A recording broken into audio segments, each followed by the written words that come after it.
Dropping in, Kenevo SL versus Levo SL. I know you're thinking about it, so I'm doing back-to-back testing. Bike park, whoa, trail center. 3 hours back-to-back. And then that average ride we all do. Oh, hang on. Nice little hip, oh yeah. And let's get to it, riders. You.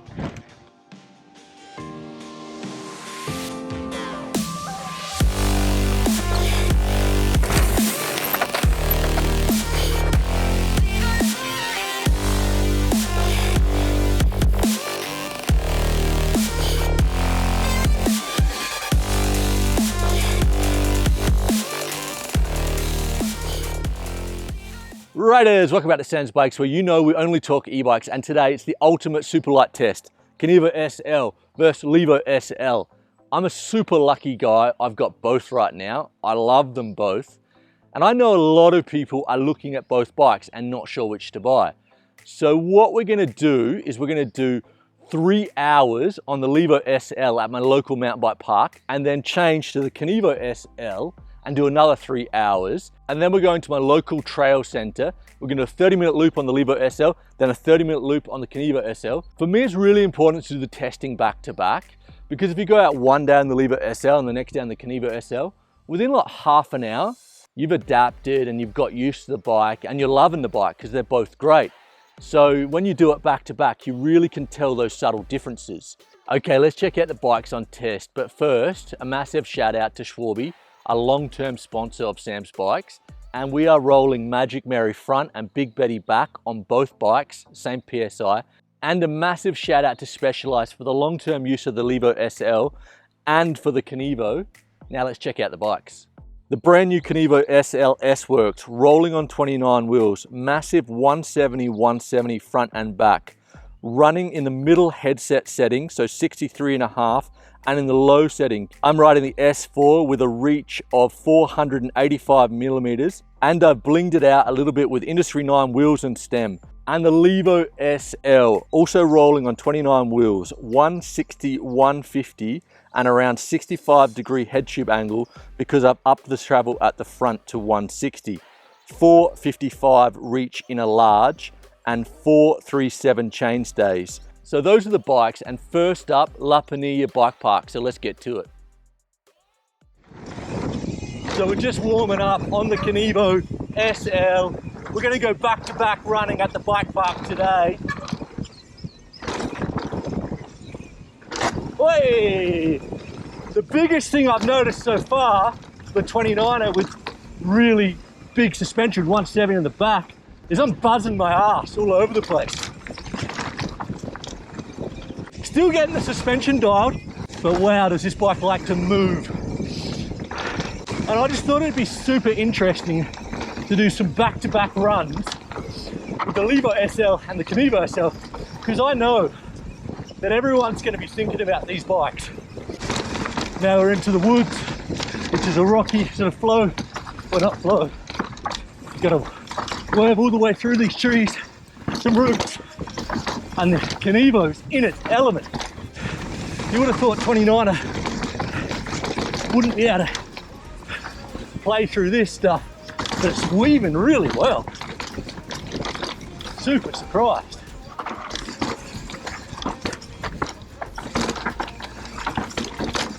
All right, so now we're going into a black run. We've warmed up a little bit. I'm not sure how black it really is. It's black. It's the hardest run here. It's called Padro. Oh, this is new. A little drop there. Nice. Little jump.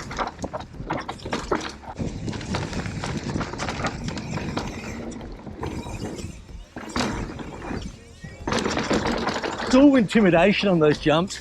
They're actually not that big.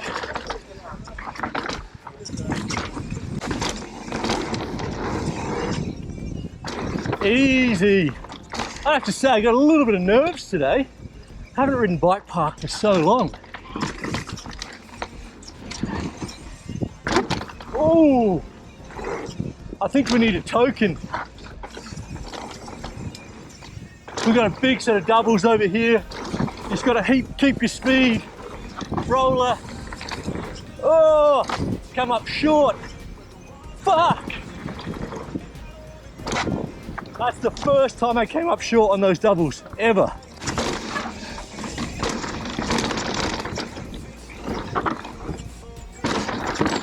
So what's my feeling after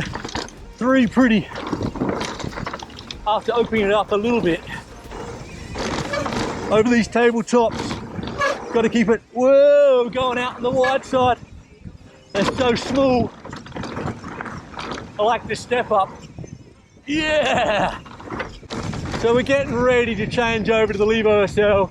My findings are so far, it is a pretty bloody confident bike. I'm riding behind a guy on a Canyon Sender right now. You would definitely get confused you're on a downhill bike. You don't feel like you're on an e-bike whatsoever. And the first downhill on the Levo SL after 2 hours on the Kenevo. How's it feeling? Oh, getting a little bit more pop off it. Whoa, a lot more pop actually. I mean, definitely the Kenevo is more planted.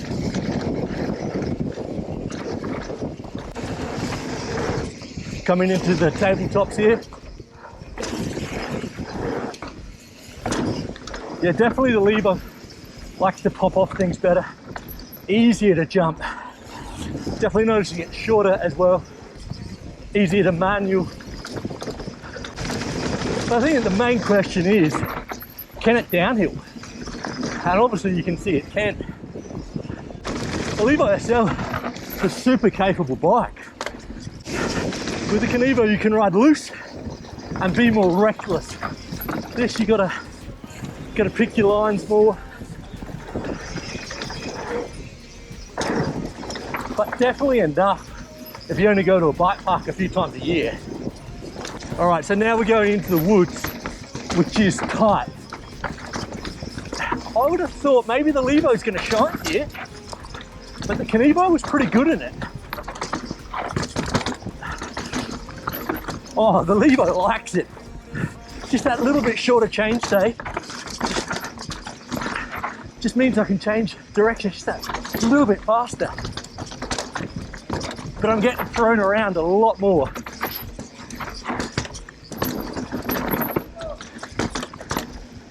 But it can do it, no problems.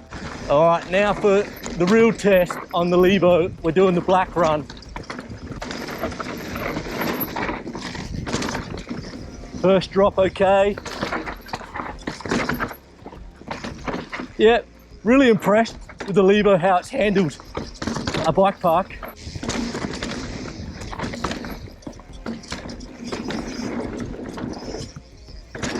Easy over the jumps. Okay, getting into the last part of the black run here. Got a little jump here. Oh, love how the Levo just pops off stuff.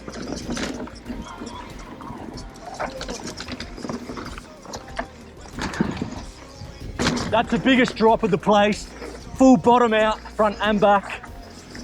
For saying that, I did bottom out on the Kenevo SL as well. Now we're into the fast section, big doubles. Oh! You! And up and over and safely through the black run. Oh. You know, riders, I really didn't think it was going to be this close. All right, now we're at my local trail centre, Pardo, and we're going to do like that typical loop, maybe 15, 20 minutes on each bike, and just see how the Kenevo handles a trail centre and if it's a little bit too much of a bike. So let's get to it. We're off.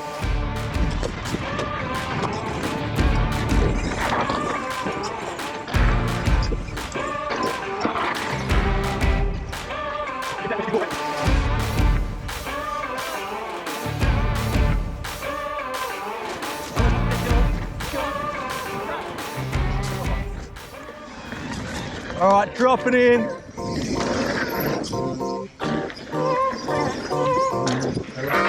Whoa!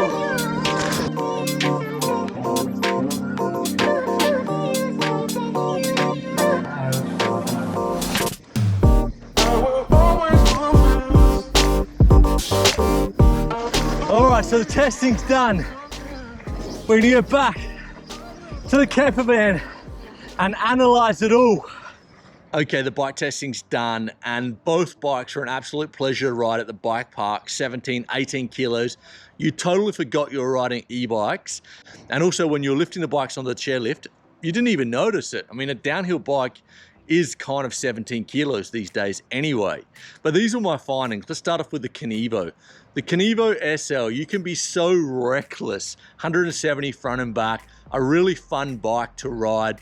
You know, it is pushing the limit of a downhill bike. Like, it was a bit scary for me when I really opened it up. I still need to tune the suspension. I need a token because I blew through the travel a little bit. And something I didn't like with the Kenevo was getting the buzzed ass. I mean, it's a 29er with 170 suspension. So you kind of got to take the good with the bad. For me, I did start to get used to it, but it did almost catch me out a few times when you buzz your ass and you jump forward. And it can cause an accident. So anyone that's getting one, be careful with that. And it has made me think with the adjustable geometry, I'm gonna try a mullet for sure. Like on the Levo SL, I didn't see the point to go to a mullet, but definitely gonna try a mullet on the Kenevo. So as I said, the Kenevo is a big super enduro downhill rig. And it was really confident, really enjoyed it. For the jumping, I'm gonna say I preferred the Levo SL. You have to preload the Kenevo a fair bit more. I actually came up short on the big doubles on the black run. And you know, like you definitely get used to it. But also saying that if you're not a really confident rider and jumper, you're probably gonna find it nicer on the Kenevo. You do need more rider input, but it also gives you more support on the landing. And a note to any of the riders that are thinking of getting the S-Works, you're gonna need a spare seat post and seat. I didn't really wanna use the Axis because that's exactly where the chairlift picks the bike up. And now onto the Levo SL. You know I love this bike. It's been my main ride for the last like 6 to 9 months. And the way I have it set up with downhill tires, Magura brakes, 160 at the front, it's more of an enduro bike than a trail bike, in my opinion. It's a very capable bike. And I was really impressed how it handled the bike park. I did everything there. If I didn't have the Kenevo, I wouldn't have felt underbiked, I don't think. And on the tighter stuff, like in the wood section, I preferred the Levo, but the Kenevo was pretty good as well. I liked the Levo, how you could really dissect and really turn into that trail and really pick your line. But saying that, like the Levo took a lot more energy and you really had to get it smooth. And now into the trail riding, we went to my local Pardo and did back-to-back loops on both bikes. And I actually put 2 PBs, but 1 PB on the Kenevo and 1 PB on the Levo. So they're both very capable bikes for trail riding, but let's start off with the Kenevo.